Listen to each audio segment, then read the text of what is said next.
কক্সবাজার ভ্রমণ প্রায় শেষ, বাসে উঠবো অবস্থা। ঠিক তখনই মাথার ভিতর বাজ পড়লো, আরে কক্সবাজার রেল স্টেশন তো দেখা হয়নি। মনে মনে ভাবলাম, রেল স্টেশন না দেখলে কক্সবাজার দেখা কি সম্পূর্ণ হয় নাকি?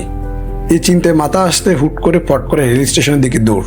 রেল স্টেশন ঢুকে যা দেখলাম, ওয়াও, এটা কি সত্যি রেল স্টেশন নাকি কোনো বিদেশি রিসোর্ট?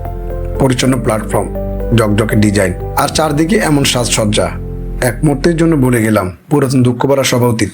এ সময় দৃশ্যপটে প্রবেশ করলো আমাদের দুজন নায়ক।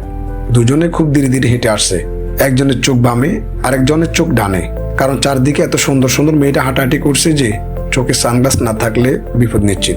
অবশ্যই একজনের চোখে সানগ্লাস আছে, বাপরে বাপ, বাঁচা গেল। আমরা অবশ্য খুবই ভদ্র, শুধু দেখি, কিছু বলি না।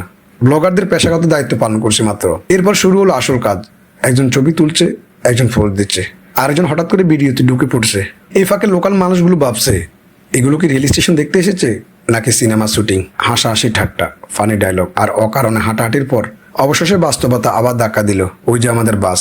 আর একটু দেরি হলে বাস ড্রাইভার মামা নিশ্চিত আমাদেরকে ছেড়েই চলে যাবেন। শেষমেশে দৌড়, একজন আগে আরেকজন পরে। শ্বাস উঠানামা করছে, তবুও মুখে হাসি। বাসে উঠে জানালার পাশে বসে মনে হলো এই ছোট্ট হুটার সিদ্ধান্তটাই আমাদের কক্সবাজার ভ্রমণের আরো একধাপ মজাদার করে দিল।